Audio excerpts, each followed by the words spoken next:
आशा करती हूँ आप सभी बहुत अच्छे होंगे। मैं भाव्या हिंदी में आपका स्वागत है। यहाँ पर मैं आपके लिए हिंदी के प्रश्नों को लेकर आ रही हूँ जो आपके आगामी परीक्षाओं में आपके लिए रिवीजन के तौर पर उपयोगी होंगे। यहाँ पर मैं आपको जो भी प्रश्नों को करवाती हूँ ये प्रीवियस ईयर प्रश्न किसी न किसी एग्जाम में पूछे जा चुके, तो अपने प्रैक्टिस के लिए आप इन्हें जरूर देखें और जितने ज़्यादा हो सके उतने ज़्यादा प्रश्नों की प्रैक्टिस कीजिए। तो आइए शुरू करते हैं आज की टेस्ट। पहला प्रश्न है हमारा, कम खर्च करने वाला वाक्यांश के लिए एक शब्द है। यहाँ पर आपको बताना है इस वाक्यांश के लिए एक शब्द कम क्या होगा। कम खर्च करने वाला, पहला दे रखा है सूम, दूसरा है कृपण, तीसरा है कंजूस, चौथा है मितव्ययी। तो कम खर्च करने वाले को हम क्या बोलते हैं? इसका सही जवाब है हमारा डी, मितव्ययी। डी इसका सही जवाब है। कम खर्च करने वाले को क्या बोलते हैं? मितव्ययी। याद ध्यान दीजिए, यहाँ पे कंजूस नहीं होगा, ठीक है। जो कम खर्च करता है उसके लिए क्या बोलते हैं? मितव्ययी।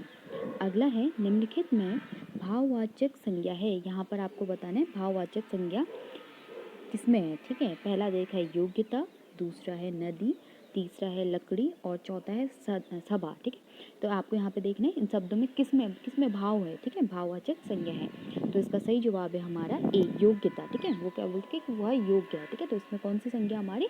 भाववाचक संज्ञा, योग्यता में ए इसका सही जवाब है। अगला हमारा, निम्नलिखित में से एक परिमाणवाचक क्रिया विशेषण है। यहाँ पर आपको बताना है परिमाणवाचक क्रिया विशेषण किसमें है। पहला दे रखा है भली भांति, दूसरा है ऊपर, तीसरा है थोड़ा, और चौथा है कल, ठीक है। आपको यहाँ पे बताना है कि परिमाणवाचक क्रिया विशेषण किसमें है। तो इसका सही जवाब है हमारा थोड़ा, क्योंकि क्या है, परिमाणवाचक क्रिया विशेषण इसमें क्या होता है? जो नाप और तोल के का भूतकाल है, ठीक है। तो यहाँ पे देखिए किसमें थोड़ा, हम बोल रहे कि यह किसी की मात्रा के बारे में बात कर रहे थे, तो बोल रहे यह थोड़ा है। तो यहाँ पर हमारा कौन सा क्रिया विशेषण होगा? परिमाणवाचक क्रिया विशेषण। तो इसका सी सही जवाब है। अगला है, हथेली पर सरसों उगाना मुहावरे का अर्थ है। यहाँ पर आपको बताना है, आपको मुहावरा दे रखा है हथेली पर सरसों उगाना, इसका अर्थ क्या होगा? पहला है जादू करना, दूसरा है शीघ्रता से कम कर देना, तीसरा है कल्पना मात्र करते रहना और चौथा है कुछ प्राप्त ना होना।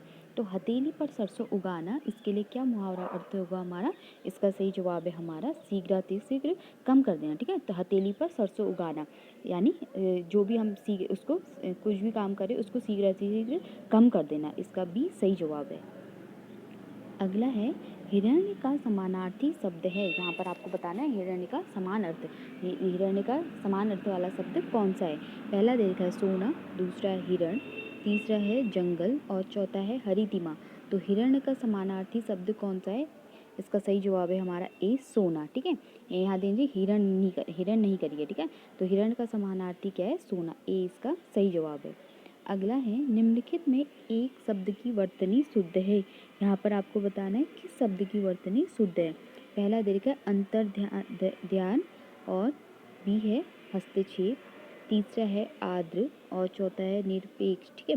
तो आपको बताना है किस शब्द की वर्तनी हमारी शुद्ध है। तो इसका सही जवाब है हमारा सी, आर्द्र। आर्द्र की हमारी वर्तनी शुद्ध है, सी इसका सही जवाब है। अगला है, अल्पज्ञ का विलोम है। यहाँ पर आपको बताना है अल्पज्ञ का विलोम क्या होगा। पहला दे रखा है अभिज्ञ, दूसरा है यज्ञ, तीसरा है विशेषज्ञ और चौथा है बहुज्ञ। तो अल्पज्ञ का विलोम क्या होता है? इसका सही जवाब है हमारा डी, बहुज्ञ, ठीक है। अल्पज्ञ यानी कम जानने वाला, बहुज्ञ यानी ज़्यादा जानकार। तो इसका डी सही जवाब है। अगला है, निम्नलिखित में से एक अंतःस्थ व्यंजन है। यहाँ पर आपको बताना है अंतःस्थ व्यंजन कौन सा है। पहला दे रखा है गौ, दूसरा है तौ, तीसरा है य और चौथा है सौ। तो यहाँ पर आप ये बताइए अंतःस्थ व्यंजन कौन सा होगा। इसका सही जवाब है हमारा सी, यो, ठीक है। अंतःस्थ व्यंजन कौन से होते हैं? य, र, ल और व, ठीक है। ये हमारे क्या होते हैं? अंतःस्थ व्यंजन। इनकी संख्या कितनी होती है? 4, ठीक है। यह कभी कभी ये पूछ लिया जाएगा अंतःस्थ व्यंजनों की संख्या कितनी होती है? 4। कौन कौन से? य, र, ल, व। तो य इसका सही जवाब है, सी। अगला है, निम्नलिखित में से ओष्ठ व्यंजन है। यहाँ पर आपको बताना है ओष्ठ व्यंजन कौन सा है। पहला दे रखा है ग, दूसरा है छ, तीसरा है द और चौथा है फ। तो हमारा ओष्ठ व्यंजन कौन सा है? इसका सही जवाब है हमारा डी, फ, ठीक है। प, फ हमारे क्या होते हैं? ओष्ठ व्यंजन होते हैं। डी इसका हमारा सही जवाब है, ओष्ठ व्यंजन हमारा फ है। अगला है, निम्नलिखित में से वर्तनी की दृष्टि से शुद्ध है। यहाँ पर आपको बताना है कौन सा है जो किस शब्द की वर्तनी यहाँ पर शुद्ध है। तो इसका सही जवाब है हमारा बी, निरोग। निरोग जो है वर्तनी की दृष्टि से शुद्ध है, ठीक है। यहाँ पे कवित्री क्या होता है, यहाँ पे कवित्री दे रहा है, कहते हैं कवित्री होता है, ठीक है। व्यवसाय की व्यवसाय अंत्याक्षरी होता है, ठीक है। तो इसका बी हमारा सही जवाब है। अगला है निम्नलिखित में तद्भव शब्द है, यहाँ पर आपको बताना है तद्भव शब्द किसमें है। पहला दे रखा है वानर, दूसरा है काष्ठ, तीसरा है उल्लू और चौथा है गुहा, ठीक है। तो हमारा तद्भव शब्द कौन सा है, इसका सही जवाब है हमारा सी उल्लू, ठीक है। किसका है ये, उल्लू का, उल्लू के तत्सम शब्द, इसका तद्भव क्या हो गया हमारा उल्लू, ठीक है। वानर किसका तद्भव है, वानर किससे तत्सम शब्द है, बंदर का, ठीक है। और काष्ठ का क्या होता है, काठ, ठीक है। काष्ठ का हो गया हमारा काठ, और गुहा का क्या होगा हमारा तद्भव, गुफा, ठीक है। गुहा का गुफा, उल्लू का तत्सम हो गया, और काष्ठ का हो गया काठ, और वानर बंदर का। अगला है निम्नलिखित में से एक शब्द इंद्र का पर्यायवाची है, यहाँ पर आपको बताना इंद्र का पर्यायवाची क्या होगा। पहला दे रखा है कुंबलय, दूसरा है शक्र, तीसरा है केतु और चौथा है मयूर, ठीक है। तो इंद्र का पर्यायवाची कौन सा होगा, इसका है बी, यहाँ पे शक्र नहीं होगा, इस शुक्र होगा, ठीक है। तो इंद्र का पर्यायवाची कौन सा है, बी, इसका शुक्र इंद्र का पर्यायवाची, ठीक है।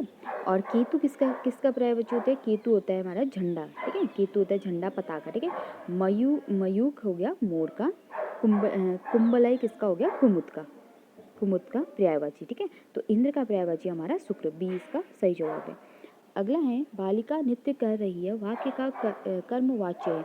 यहाँ पर आपको एक वाक्य देखा है, बालिका नृत्य कर रही है, इसका कर्मवाच्य में क्या होगा ये आपको बताना है। पहला देखा है बालिका नृत्य करती है, दूसरा है बालिका नृत्य करेगी, तीसरा है बालिका द्वारा नृत्य किया जा रहा है, और चौथा है बालिका नृत्य कर चुकी है। तो बालिका नृत्य कर रही है का कर्मवाच्य क्या होगा, इसका सही जवाब है हमारे सी, बालिका द्वारा नृत्य किया जा रहा है, ठीक है। काम हो रहा है ना, तो वहाँ पे क्या कौन सा कर्मवाच्य क्या होगा, बालिका द्वारा नृत्य किया जा रहा है, तो इसी इसका सही जवाब है। अगला है हमारा रामचंद्र शुक्ल हिंदी के महान आलोचक के रूप में हैं, वाक्य में रिक्त स्थान की पूर्ति के लिए उपयुक्त शब्द है। यहाँ पर आपको बताने, यहाँ पर क्या हो गया, रामचंद्र शुक्ल हिंदी के महान आलोचक के रूप में है, ठीक है। आपको बताने इसमें क्या आएगा, पहला तरीका है विद्यमान, दूसरा है प्रतिष्ठित, तीसरा है विराजमान, चौथा है उपस्थित, ठीक है। तो क्या है या इसमें यहाँ पर क्या आएगा, इसका सही जवाब है हमारा प्रतिष्ठित। रामचंद्र शुक्ल हिंदी के महान आलोचक के रूप में क्या है, प्रतिष्ठित, क्या आएगा यहाँ पे, प्रतिष्ठित, बी इसका सही जवाब है। अगला है निम्नलिखित में से उच्छिप्त ध्वनि है, यहाँ पर आपको बताना है उच्छिप्त ध्वनि किसमें है, ठीक है।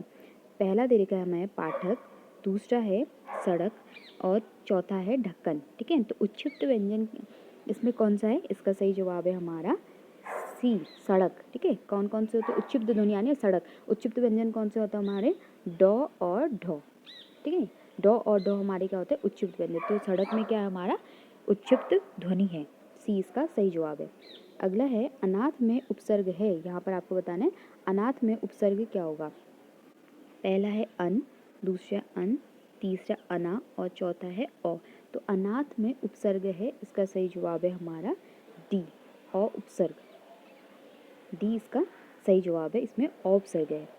अगला है निम्नलिखित में एक अव्यय शब्द है, यहाँ पर आपको बताने चार शब्द, इसमें कौन सा अव्यय शब्द है। पहला दे रखा है प्रकार, दूसरा है इति, चौथा है व्यापार, तीसरा है व्यापार, चौथा है कठोर।